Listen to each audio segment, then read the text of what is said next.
Hey, what's going on, everybody? Welcome back to another video here on the channel.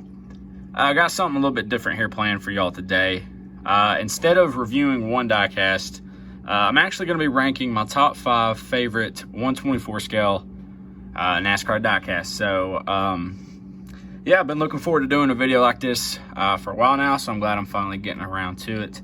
Now, these 5 diecasts by no means are the best in my collection or the most rare in my collection, but these 5 just mean the most to me and are my 5 favorite that I have in my collection. So without any further ado, we're going to go ahead and hop into the 5th diecast on this list.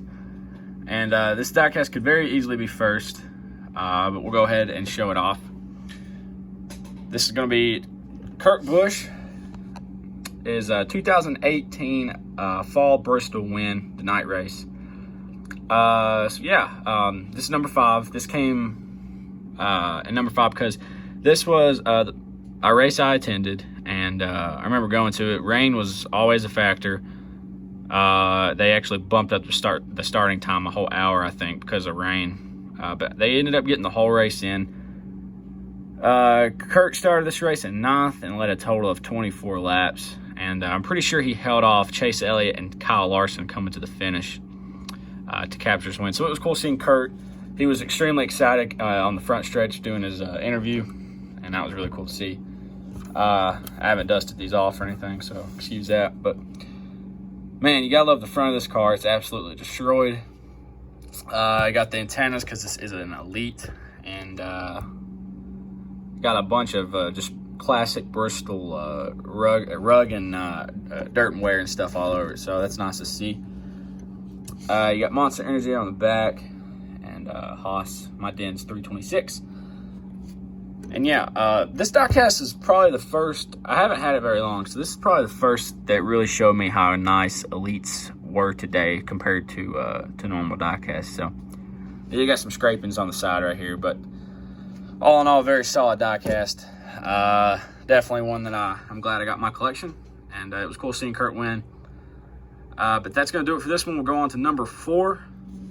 Coming in at number 4 is Jimmie Johnson's 2002 first win at Fontana, California.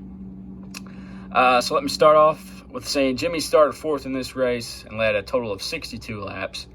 And the reason I put this at number 4 was because it's always cool to see first win diecast, but a first win for the GOAT is definitely nice to have in the collection.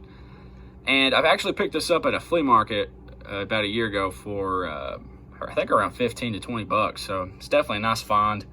It is a Rebel brand, by the way. They got the nose right there. You got some dirt, grime built up. You got some, looks like some Gatorade spilled right there. A lot of dirt. Scrapings there on the front. Just a nice diecast. Good to have a Jimmie Johnson 124, especially his first win, and a rookie car all in one. So this diecast is pretty special to me. I'm glad I got it in my collection. And huge tire rub there from, I think, from Jeff, if I remember correctly, during the victory lap. But that's going to do it for number 4. We'll go on to number 3. Coming in at number 3 is going to be Chase Elliott's 2018 Watkins Glen win. This was Chase's first victory in the NASCAR Cup Series. And, man, I remember the day this happened. I was so relieved that he finally got all those second-place finishes behind him and didn't choke. I thought he was going to give it away to Martin Truex, but thankfully Truex ran out of gas on the last lap, and Chase was able to save enough and make it to the end. But yeah, this diecast is pretty special. Chase started 3rd in this race, and he battled Truex pretty much the whole day. He led 52 laps, which was pretty impressive. And, man, it had me on the edge of my seat the entire time. And for it to be my favorite driver's first win diecast, it's definitely special to me. And, yeah, it was just amazing to see Chase finally get his first win. But I absolutely love this paint scheme compared to the original one they ran. It's a shame that they don't sponsor him anymore. I'm not sure what happened to that. I need to read up on it, but they don't sponsor him anymore.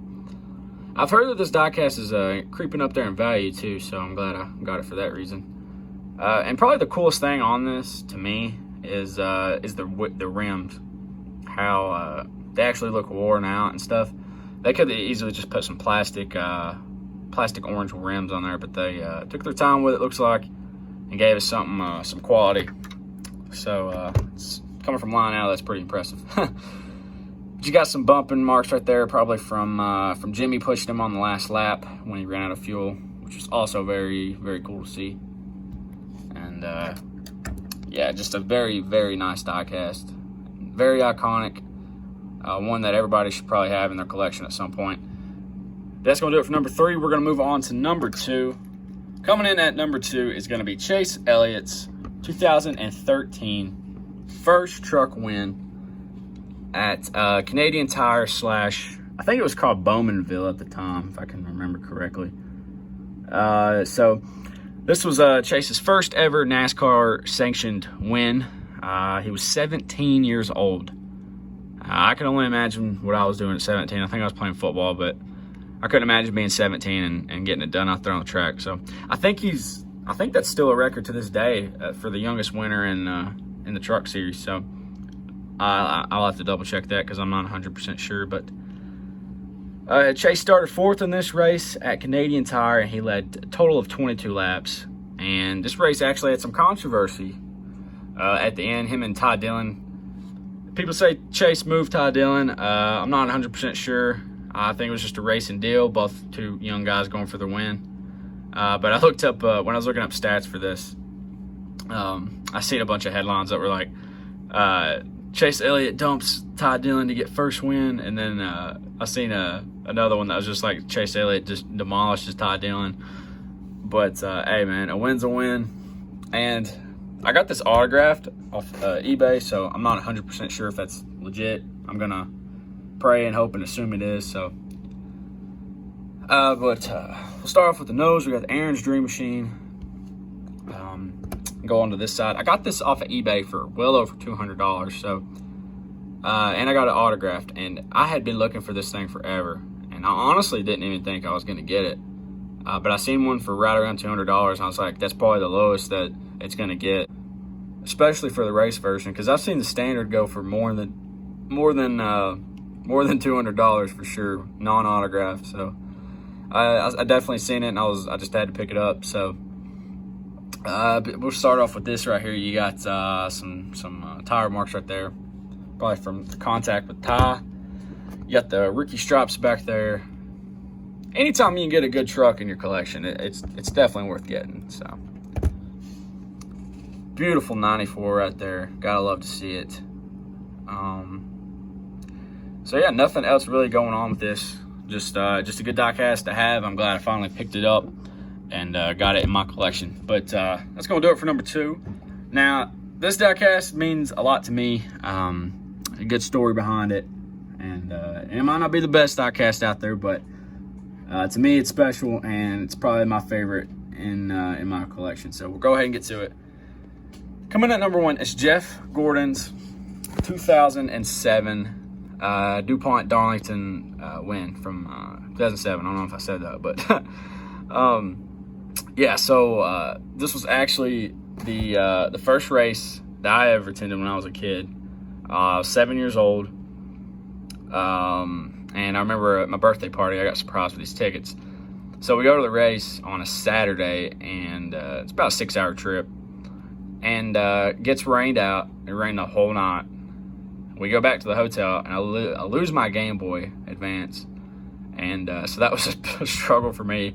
So not only did the race get rained out, I lost my Game Boy, but the next day we finally got a call from the hotel, and the Game Boy was found, and we got to go to the race. And I can't say Jeff Gordon was my favorite driver at the time, because he wasn't, but it was definitely cool to see. Looking back on it, definitely cool to see him win in retrospect. But Jeff started 10th in this race, and he led 22 laps. Like I said, this is definitely not the most flashiest diecast, nor the coolest, but it's the one that means the most to me. And a funny story about this is a few weeks ago, I posted on my diecast page that I had found it, and it ended up being the Phoenix win instead of the Darlington. But it was the Phoenix win that came in a Darlington box, so I didn't really know the difference. So I just went on about my business. Somebody told me it was the wrong one. Very upset, sent back, got a refund. And literally, I looked at eBay every single day trying to find one. Finally found one, clicked buy it now as soon as possible, got it here. And the rest is history, but nothing too major going on with this diecast. Just got some grime built up, some confetti a little bit. Gotta love the COTs. They make for a good diecast, in my opinion. Got a little bit of a tire mark right there.